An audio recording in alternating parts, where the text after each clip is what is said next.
Boa noite a todos, sejam muito bem-vindos ao Círculo da Luz, essa casa de oração onde nós viemos buscar auxílio e esclarecimentos para seguirmos em nossas caminhadas. É necessário que nos harmonizemos para estarmos receptivos àquilo que viemos buscar. Vamos nesse momento então elevar os nossos pensamentos e nos prepararmos para a mensagem da noite de hoje. Roguemos ao Pai a oração que o Mestre Jesus nos ensinou. Pai nosso que estais nos céus, santificado seja o teu nome. Venha a nós o teu reino, seja feita a tua vontade, assim na terra como nos céus. O pão nosso de cada dia dá-nos hoje e sempre. Perdoa, Senhor, as nossas dívidas, assim como nós perdoarmos aos nossos devedores, e não deixe-nos cair nas tentações, mas livra-nos de todos os males, pois teu é o reino, é o poder, é a glória, hoje e sempre. Que assim seja. Como expositora da noite, temos a nossa irmã Maria Esther, trabalhadora do Círculo da Luz, que nos traz o tema O Destino está em Nossas Mãos. Vamos vibrar para que ela encontre facilidade para a sua exposição.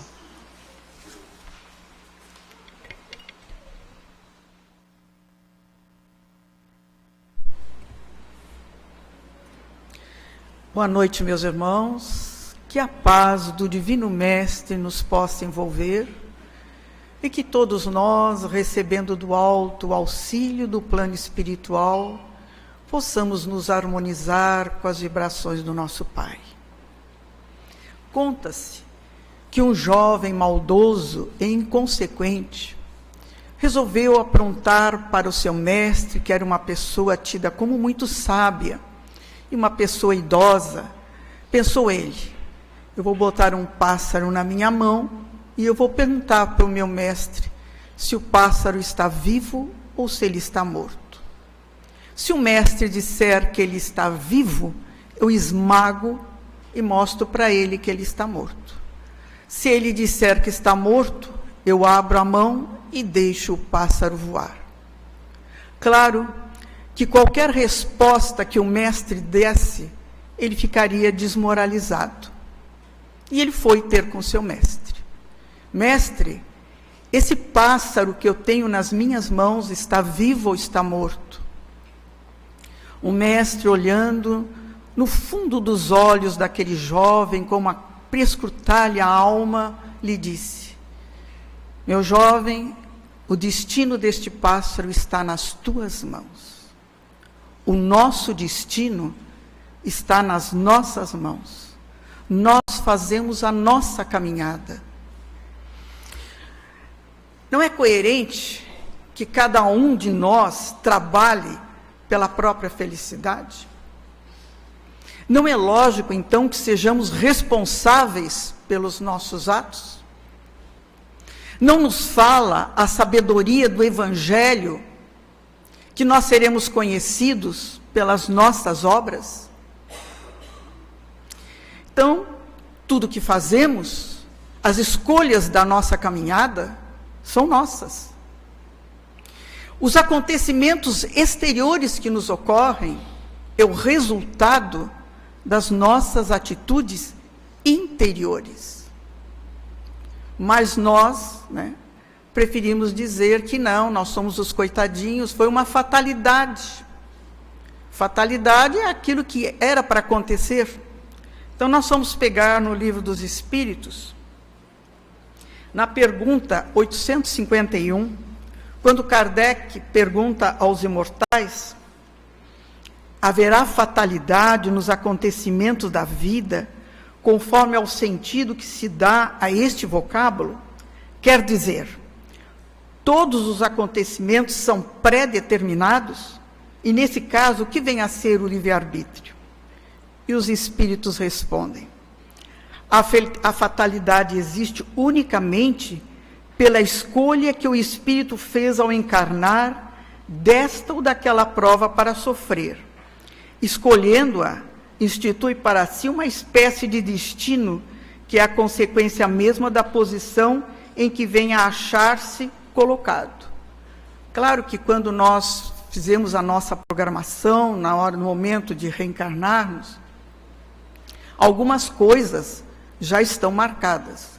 Mas nós não podemos colocar todas as nossas atitudes e quando temos o resultado, foi uma fatalidade. Não. A todos nós é dado o livre-arbítrio. Então, eu não posso colocar como fatalidade para todas as coisas. A espiritualidade, ela nos esclarece que o nosso amadurecimento, do ser humano, ele vai se iniciar quando nós paramos de fazer acusações ao mundo, a tudo, a todos. Quando nós paramos de nos fazer de vítimas, né? Quando nós dizemos que somos perseguidos por um destino, quando culpamos aos outros. Então, o indivíduo que não aceita a responsabilidade dos próprios atos, que cria álibis, que recorre à dissimulação, é uma pessoa imatura. Porque todos nós, como temos a liberdade de escolha, nós temos que arcar com as consequências do ato. Nós vamos colher o que nós semeamos. Aí, quando a coisa acontece e nós fizemos uma má escolha, aí eu culpo a Deus. Deus quis assim. Não. Deus nos criou para sermos felizes, para chegarmos à perfeição e nos dá sempre uma nova oportunidade. Aí nós pegamos no livro aqui dos Espíritos, na pergunta 825, haverá no mundo posições em que o homem possa jactar-se de gozar de absoluta liberdade? E os Espíritos respondem, não, porque todos precisais uns dos outros, assim os pequenos como os grandes. Quer dizer, a minha liberdade vai até o momento que começa do meu semelhante. Então, eu não tenho total liberdade. A liberdade total é impossível em qualquer parte do universo em que vivemos, porque mesmo fora da sociedade, estando em locais isolados, onde não haja seres humanos, ainda assim o homem terá que dividir o seu espaço com os animais, os insetos e as plantas. Quer dizer, mesmo que eu me isole, fico naquela posição do ermitão lá sozinho, mesmo assim eu vou ter que respeitar os animais, porque senão eles vão me agredir. Então, liberdade total, realmente, nós não a temos. E na pergunta 843, tem o homem o livre-arbítrio dos seus atos? Pois que tem de pensar, tem igualmente de obrar. Sem o livre-arbítrio, o homem seria uma máquina. Então, o livre-arbítrio é um determinismo divino, doado por Deus, para que possamos escolher livremente o nosso destino. Mas a capacidade de escolher só chega com o tempo, depois de muitas experiências no campo da carne e do espírito. Quanto mais liberdade temos, mais responsabilidades também, né? Então, o nosso livre-arbítrio, conforme o nosso amadurecimento, ele é limitado. Mas conta-se que os funcionários chegaram na fábrica onde trabalhavam e havia nessa fábrica um aviso que dizia: faleceu ontem a pessoa que atrapalhava a sua vida na empresa, e que o velório seria na quadra de esportes. No primeiro momento, eles ficaram meio tristes, mas ao mesmo tempo curiosos. Mas quem é que tinha morrido? Resolveram fazer uma fila e cada um olhava ali no visor do caixão, engolia em seco e saía de cabeça baixa. É que no visor do caixão tinha um espelho. Cada um via a sua própria imagem. O mundo, ele é como um espelho. Ele devolve para nós os nossos pensamentos e os nossos atos. A vida muda quando nós mudamos. Quantas vezes nós ouvimos as pessoas dizerem: puxa, mas eu oro tanto, eu peço tanto para que as coisas se modifiquem. Será que nós paramos para pensar que quem tem que se modificar somos nós? Nós queremos que as coisas se modifiquem ao nosso redor. Mas às vezes não são as coisas que têm que se modificar. Nós temos que nos modificar. Então somos nós mesmos que nos prejudicamos. Mas poderão dizer assim, mas não é bem assim. E as rasteiras que tem muitas pessoas que dão na gente. Haroldo Dutra, ele dá um exemplo. Ele diz, por exemplo, uma pessoa que numa encarnação passada matou uma pessoa. Ninguém ficou sabendo e o cara saiu numa boa naquela encarnação. Aí ele volta numa outra encarnação, mas traz impresso em si um resgate, porque ele matou. Aí nessa encarnação ele é uma pessoa correta, andando pela rua, lá pelas tantas, uma troca de tiros, como diz Haroldo Dutra. A pessoa traz o resgate. Aquela bala é como um imã, porque a pessoa tem o resgate. Portanto, meus irmãos, não existe bala perdida. Bala achada. Me achou no meio da multidão. Eu atraio, porque eu trago comigo impresso a necessidade desse resgate. E aquelas pessoas, então, que muitas vezes passam a perna nos negócios, nos outros, tapeiam. E nós achamos que fomos santinhos na outra encarnação? Será que não fomos nós que tapeamos na outra? E que hoje viemos numa posição em que alguém faz o mesmo conosco? Então, por isso é que se diz, só nós podemos nos prejudicar. Se eu firo alguém, eu estou ferindo a mim mesmo. Se eu prejudico alguém, eu estou prejudicando a mim. Vai ter um retorno para mim. Então, quem é que tem que se modificar? Sou eu. É Deus que está me castigando? Não. Eu trago comigo a necessidade de um resgate. Essa é a realidade. E todos nós somos filhos pródigos. Não tem aquela a parábola do filho pródigo? Que pediu a parte que lhe cabia da herança, saiu pelo mundo, gastou com mulher, com bebida, quando não tinha nem mais o que comer, comia o resto dos animais. Ele se lembrou, mas na casa do meu pai, empregado nenhum passa fome. Eu vou voltar para a casa do meu pai. Assim somos nós. O dia que chegarmos ao plano espiritual, o Pai vai nos recolher de braços abertos. E vai nos dar uma nova oportunidade. Que é um novo corpo. Volta. Resgata o que tu fizeste de errado para os outros. É da vida isso. Não adianta. Então, a mudança dos nossos destinos só vai mudar quando eu assumo as minhas responsabilidades na nossa vida com determinação e com vontade. Essa mudança não é de uma hora para outra, mas é um produto de uma sequência de escolhas ao longo de experiências e de acontecimentos. A proposta desse despertar da alma é muito antiga. Paulo já falava aos Efésios: desperta, ó tu que dormes, levanta-te dentre os mortos. O que é esse despertar? Tomar consciência que somos espíritos imortais, que nada começa no berço nem termina num túmulo, de que já tivemos muitas e muitas encarnações.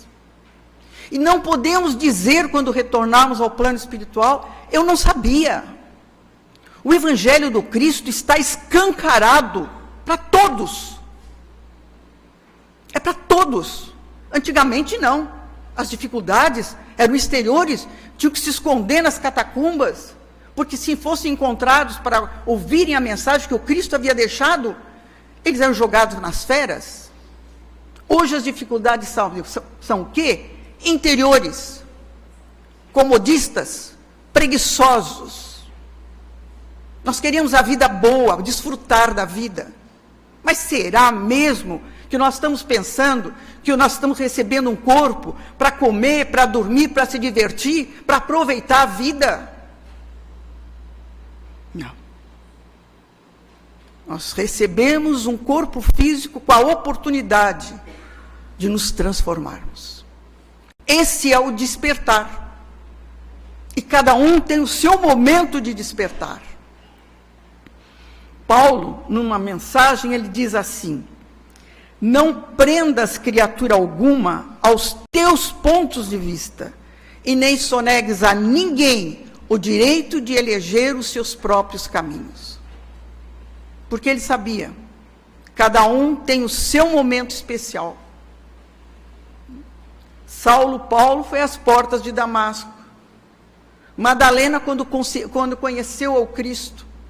E todos nós vamos ter o nosso momento do despertar, aonde começamos a discernir o bem do mal, o certo do errado. E o Evangelho está para isso, para fazer com que nós venhamos a despertar, mas é esforço individual.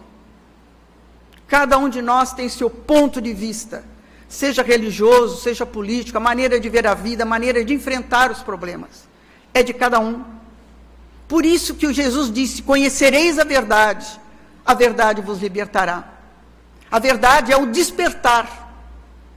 Esse despertar queria nos libertar. Isso está no capítulo 17 do Evangelho segundo o Espiritismo, né? Onde nos fala do sede perfeitos, caracteres da perfeição. Neste livro, Diálogo Espírita, há uma pergunta, é todo de perguntas e respostas, e ele nos pergunta: qual é o papel do livre-arbítrio no processo de reequilíbrio do ser? E a resposta: o livre-arbítrio é a faculdade dos seres que já somaram experiências reencarnatórias. Somente existe quando há ilustração em seu psiquismo. Ele enseja o discernimento, a escolha, e as escolhas definem autonomia à criatura. Num primeiro momento, ela escolhe segundo desejos pessoais. Assim é o que fazemos, primeiro momento. Depois, de sofrer os efeitos das próprias escolhas, começamos a formar o denominado senso moral. Aí está começando a haver o despertar. Então, o livre-arbítrio é a faculdade que nos permite vencer o mal, o vício, a tendência infeliz, priorizando o bem e a luz que ainda não temos consolidado em nós, mas que se insinuam em nossa vida.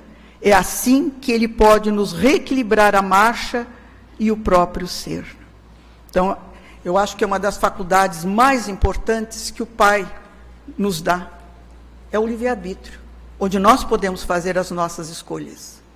Então, aí a nossa processo de evolução pode ser mais rápido ou mais lento, ou nós podemos ficar anos ou séculos praticando o mal, mas também vamos sentir as consequências dos nossos erros. E que porta nós estamos a passar? A porta larga, das facilidades, ou a porta estreita, que requer de nós esse esforço? Porque o processo de transformação é dolorido para todos nós. Nós somos espíritos altamente endividados. Não vamos pensar, não, quando nasce uma criança, o anjinho que nasceu. Pode aparentar anjinho pela fragilidade da criança, mas é um espírito que traz já a sua parcela de coisas boas ou ruins que tenha feito, uns melhores, outros piores. Mas anjo mesmo, aqui no planeta, de provas e expiações, está meio difícil. Todos nós somos espíritos endividados. Às vezes, consciente e inconscientemente, nós queremos nos livrar de situações. O doente, é claro, ele quer ficar bom, né? O médium, muitas vezes, quer se afastar do trabalho. mas é muito compromisso, muita responsabilidade. O chefe de família, ele leva com saudade. Naquela época que eu era solteiro, que maravilha, né? Não tinha família, não tinha que estar com filhos, família, mulher, que maravilha que era, né? O filho anseia sair da casa do pai para ter a liberdade. E aí nós queremos jogar tudo para o alto. Mas antes de nós pensarmos em liberdade, nós temos que verificar se realmente nós estamos numa prisão. Porque enfermidade, ela não é prisão. Tratamento de beleza para nossas almas. Limpeza do nosso espírito. Os meus desequilíbrios emocionais descem ao meu corpo físico, materializando em forma de enfermidade. Então, o meu corpo é o saneador do meu espírito. Então, enfermidade não é prisão. Mediunidade também não é prisão, não. É oficina de trabalho. Eu pedi para vir, para ajudar o meu semelhante, porque ajudando o meu semelhante, eu vou também fazendo despertar, o meu despertar interior. Então, mediunidade não é prisão. Matrimônio não é prisão, não. Como é que eu vou aprender a perdoar, a compreender, a tolerar, a sacrificar e a renunciar, se não num núcleo familiar, com aquelas pessoas com quem eu tenho o resgate? Então, matrimônio não é prisão, não. Está me propiciando o despertar de sentimentos que se fazem necessários. Disciplina paterna também não é prisão. Pode ser que agora ache, mas passando o tempo eu ainda vou me lembrar e vou dizer, puxa, meu pai e minha mãe tiveram acertada a forma como me educaram. Aí aquele que queria sair da casa do pai e da mãe para se libertar, ai meu Deus, que saudades, da comidinha da mamãe, da roupinha limpa, da casa limpinha quando chega em casa. É a realidade nossa, gente. Então, nossos sentimentos inferiores é que nos fazem nos sentir numa prisão. Os nossos sentimentos inferiores é que me fazem sentir numa prisão. Porque nós não estamos numa prisão. Nós pedimos para reencarnar. Imploramos até.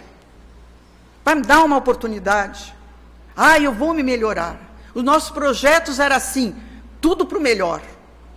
Mas a gente vê tanta maldade, tanta coisa ruim, que a gente vê os desvios das programações. Há um mini-conto oriental, contado por Humberto de Campos, que nos diz que 2 beduínos iam para um deserto na Arábia. Aí eles encontraram um gênio, que deu a cada um deles alguns palmos de terra num oásis. E a um deu um saco de moedas de ouro. E ao outro, um saco de estrume. 1 ano depois, o gênio voltou. O que tinha ganho um saco de moedas de ouro, guardava avidamente o seu saquinho de moedas de ouro. Mas o que tinha ganho um saco de estrume, tinha feito um jardim belíssimo de rosas. E diz Humberto de Campos, sabedoria não é guardar o que é bom, não. Sabedoria é transformar as coisas ruins em coisas boas. Nós estamos nesse processo de transformação, de tirar as coisas ruins que estão dentro de nós, fazermos coisas boas para dentro de nós.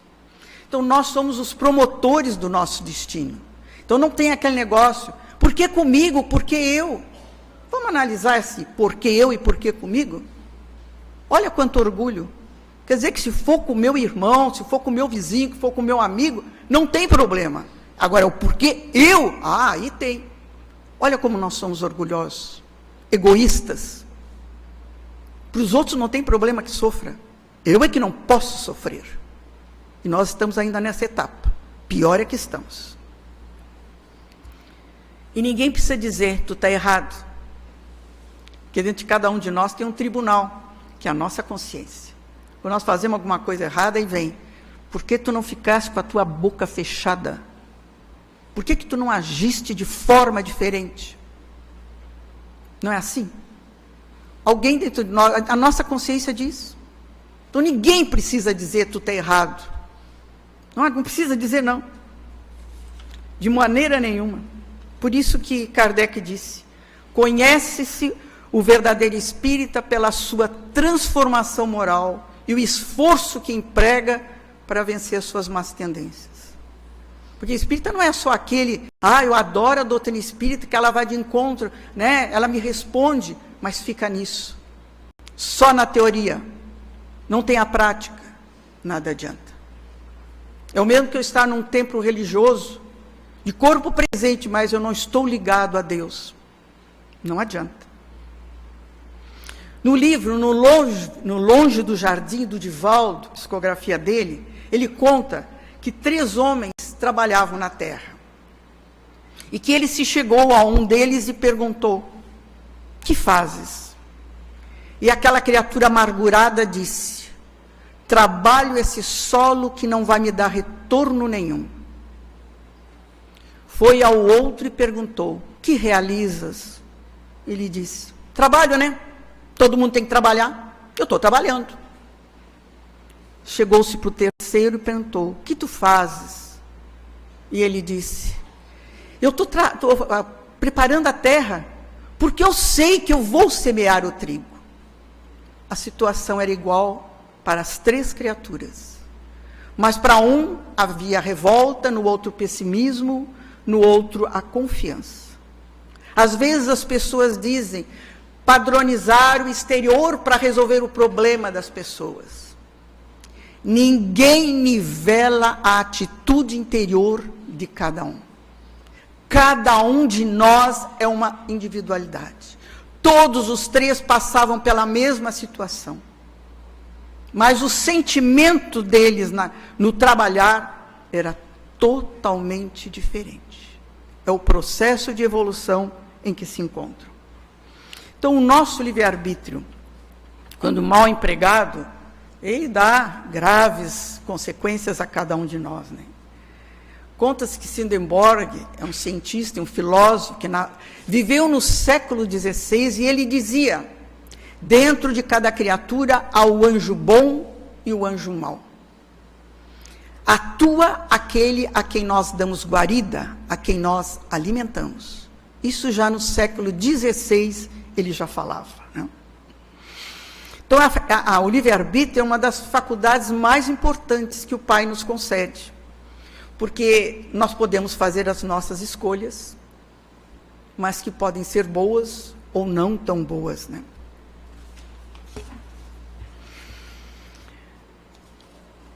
Todos nós podemos fazer escolhas dos pensamentos serem felizes ou infelizes, a bondade ou a maldade, as metas que nós desejamos alcançar, o perdão ou guardar ressentimentos.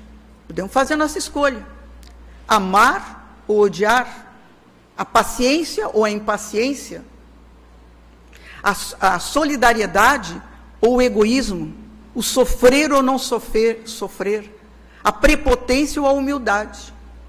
São escolhas de cada um de nós. E as religiões aí estão. Todas pregam o bem contra os vícios. Cada um está naquela que vai de encontro aos seus anseios. Mas, como diz Divaldo, não é a religião que nos salva, mas é aquela religião boa, é aquela que me faz abrir os meus olhos para a realidade que eu é que preciso me transformar. Mas há aquela história, né, daquela pessoa simples do campo, onde um homem de bastante cultura perguntou a ele: o que é a religião para ti? E aquela pessoa simples disse: seu doutor, quando eu vou na cidade para vender o meu trigo, eu posso ir pelo atalho da serra, pela estrada da lagoa, ou eu posso ir pela rodovia. Mas quando eu chego na cidade, ninguém me pergunta qual foi o caminho que eu fiz, mas me perguntam qual é a qualidade do teu trigo. Isso vai ser perguntado a nós, quando chegarmos ao plano espiritual. Que fizeste da tua vida, das oportunidades que te foram concedidas? Ninguém vai nos perguntar qual foi a tua religião, mas o que tu fizeste da tua vida. É para todos nós. Então nós podemos assim concluir: somos espíritos imortais, criados por Deus para a felicidade, para chegarmos à perfeição, e nos deu o livre-arbítrio. Por isso, nós somos responsáveis pelos nossos atos. E que a paz do Divino Mestre nos possa envolver.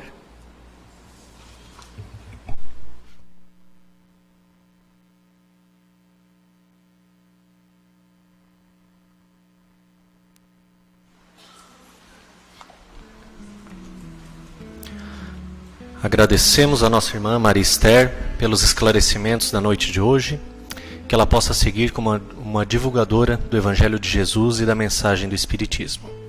Que as palavras dessa noite possam nos auxiliar na nossa caminhada e na nossa evolução espiritual. Pedimos agora, pela magnetização das águas que foram colocadas lá no fundo do salão, que a espiritualidade possa colocar sobre elas um medicamento para o nosso refazimento físico e espiritual, conforme as necessidades de cada um de nós. Pedimos pelos nomes que se encontram nas urnas, tanto de encarnados quanto de desencarnados. Por aqueles que sofrem nos leitos de hospitais, nos presídios, pelas crianças em situação de abandono, pelos idosos e por aqueles que se encontram em situações de dificuldade, que possa ser dado a eles o conforto necessário. Vamos agora nos prepararmos para o passe. O passe nada mais é do que uma transfusão de energia. Energia essa que nos é concedida pela espiritualidade amiga, que nesse momento envolve a todos nós e nos revigora através dos nossos centros de força. Agora, unidos em pensamento, vamos rogar ao Pai a nossa prece de gratidão por tudo que aqui recebemos. Pai nosso que estais nos céus, santificado seja o teu nome, venha a nós o vosso reino, seja feita a tua vontade, assim na terra como nos céus. O pão nosso de cada dia dá-nos hoje e sempre. Perdoa, Senhor, as nossas dívidas, assim como nós perdoarmos aos nossos devedores. Não deixe-nos cair nas tentações, mas livra-nos de todos os males, pois teu é o reino, é o poder e a glória, hoje e sempre. Que assim seja. Que possamos voltar aos nossos lares melhor do que quando aqui chegamos. Uma boa noite a todos.